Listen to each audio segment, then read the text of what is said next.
আসসালামু আলাইকুম viewers, মোয়াল্লেম Hossain take team বিডির পক্ষ থেকে আপনার জানা আন্তরিক শুভেচ্ছা অভিনন্দন।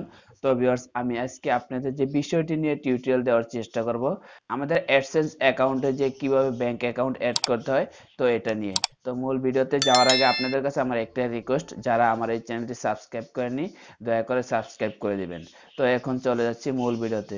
তো আজকে আমি আপনাদের ভিডিওতে যেগুলো দেখাবো সেটা হচ্ছে যে একটা ব্যাংক অ্যাকাউন্টে কি কি তথ্যগুলো অ্যাড করতে হয় এবং সেগুলো কোথায় পাবেন, তো এগুলো আর কি সম্পূর্ণ বিস্তারিত। তো এখন আমি চলে যাই আমার কম্পিউটারে এবং সেখানে আমি আপনাদের বিস্তারিত একটা ব্যাংক অ্যাকাউন্ট কিভাবে অ্যাড করতে হয় তো সেই তথ্যগুলো দেখাবো। তো আপনারা ধৈর্য সহকারে দেখতে থাকবেন। আশা করি এই ভিডিওটা দেখে আপনারা উপকৃত হবেন এবং এরপরে আপনারা আপনাদের ব্যাংক অ্যাকাউন্ট অ্যাড করতে পারবেন। তো সেই জন্য আপনাদের খুব ধৈর্য সহকারে ভিডিওটা দেখতে হবে এবং যে কোনো একটা পার্ট মিস করলে আপনি কিন্তু এই কাজটা করতে পারবেন না, কারণ এগুলো খুব সিক্রেট বিষয়। যদি একবার মিস হয়ে যায় তাহলে কিন্তু ভবিষ্যতে প্রবলেম হতে পারে। তো সেই জন্য আমি আপনাদের এখন মূল ভিডিওতে নিয়ে যাব। তো এখন চলে যাই কম্পিউটারের স্ক্রিনে। সেখানে আমি আপনাদেরকে লাইভ দেখাবো যে কিভাবে আমি একটা ব্যাংক অ্যাকাউন্ট অ্যাড করি গুগলের অ্যাডসেন্স অ্যাকাউন্টে। তো এখন চলে যাই মূল ভিডিওতে। তো ভিউয়ার্স, তারপর যখন আপনাদের ব্যাংক অ্যাকাউন্ট সম্পূর্ণ হয়ে যাবে, তারপর আপনারা গুগল অ্যাডসেন্সে চলে আসবেন। গুগল অ্যাডসেন্সে আসার পর আপনারা পেমেন্ট অপশন আছে, এখানে ক্লিক করবেন। তো সম্পূর্ণ ভিডিওটা আস্তে আস্তে দেখবেন এবং কোনো স্কিপ করবেন না, তাহলে আপনার জিনিসটা সম্পূর্ণ ক্লিয়ার হতে পারবেন। অথবা এখানে যদি আপনি মানে একটু ভুল করে ফেলেন তাহলে কিন্তু আপনার সব শেষ হয়ে যাবে। তারপরে এখানে আসার পর একটু স্ক্রল করে একটু নিচে যাবেন। এখানে দেখতে পাচ্ছেন যে এখানে অ্যাড পেমেন্ট মেথড, এখানে ক্লিক করবেন। এখানে ক্লিক করার পর এখানে মূলত দুটো অপশন থাকে, একটা হচ্ছে add new wire transfer details আর হচ্ছে অ্যাড নিউ চেক ডিটেইলস। অর্থাৎ যদি আমি চেকের জন্য অ্যাপ্লাই করতে চাই, অর্থাৎ চেকের মাধ্যমে টাকা উঠাবো, এটা খুব ঝামেলা, এটা অনেকেই করে না। তো আমরা মূলত ম্যাক্সিমাম লোক অর্থাৎ অনেকে এই অপশনটা ক্লিক করে থাকে, add new wire transfer details. এখানে ক্লিক করে তারপর আমরা নিচে আসবো। তারপর দেখতে পাচ্ছেন যে এখানে কয়টা অপশন আছে, বেনিফিশিয়াল আইডি অপশনাল, এটা আমরা মূলত পূরণ করি না, আমরা মূলত এই কাজগুলো পূরণ করি। তো আমি যেহেতু নিরাপত্তার জন্য এখানে প্রথম আমার অ্যাকাউন্ট নাম্বারগুলো লিখে দিয়েছি। তো এখান থেকে মূলত আমি ধারাবাহিকভাবে কপি করে নিয়ে ওখানে আমি বসিয়ে দিই।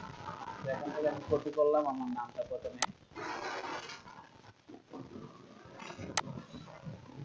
তারপর এখানে নেম অন ব্যাংক অ্যাকাউন্ট, অর্থাৎ যার নামে ব্যাংক অ্যাকাউন্ট করে তার নামটা এখানে বসিয়ে দিবেন। তারপর আমি কি করবো, এখান থেকে ব্যাংকের নামটা দিব।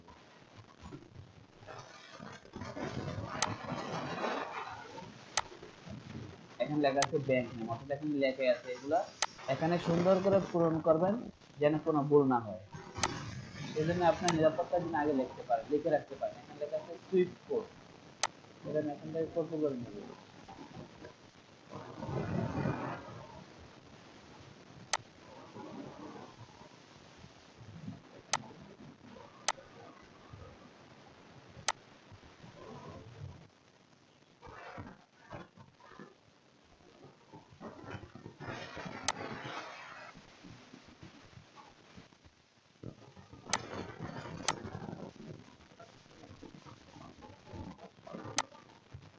এটা হচ্ছে আমার ব্যাংক অ্যাকাউন্ট নাম্বার, তো এটা আমি এখানে বসিয়ে দেব। তো ব্যাংক অ্যাকাউন্টটা মানে সিউর হওয়ার জন্য তারা রিটেপ অ্যাকাউন্ট নাম্বার, অর্থাৎ এখানে অ্যাকাউন্ট নাম্বারটা আবার বসিয়ে দিবেন। কিন্তু এখানে দুইবার কোনোভাবে কপি করবেন না, তাইলে আপনার অ্যাকাউন্টটা অনেক সময় ভুল হতে পারে। সেজন্য প্রথমে একবার কপি করলে দ্বিতীয়বার আবার দেখে দেখে বসাইবেন। যখন আপনার এইসব তথ্যগুলো সম্পূর্ণ হয়ে যাবে তখন আপনি ভালো করে চেক দিবেন, অর্থাৎ সাবমিট করার আগে আপনাকে জিনিসটা বারবার চেক করতে হবে। তারপর আপনি স্ক্রল করে একটু নিচে যাবেন, এখানে একটা টিক চিহ্ন দেওয়াই থাকবে, আর যদি টিক চিহ্ন দেওয়া না থাকে তাহলে আপনি এখানে টিক চিহ্ন দিয়ে এখানে সাবমিট সেই অপশনে ক্লিক করবেন। বিসমিল্লাহির রহমানির রহিম। তো আমার ব্যাংক অ্যাকাউন্ট অলরেডি অ্যাড হয়েছে, তো এটা এখানে আমি কাজ করে দিব। তো আজ এই পর্যন্ত। তো আপনার যদি একটু হলেও উপকার হয়ে থাকে তাহলে আমার চ্যানেলটি সাবস্ক্রাইব করবেন। তো আজ এই পর্যন্ত, আসসালামু আলাইকুম।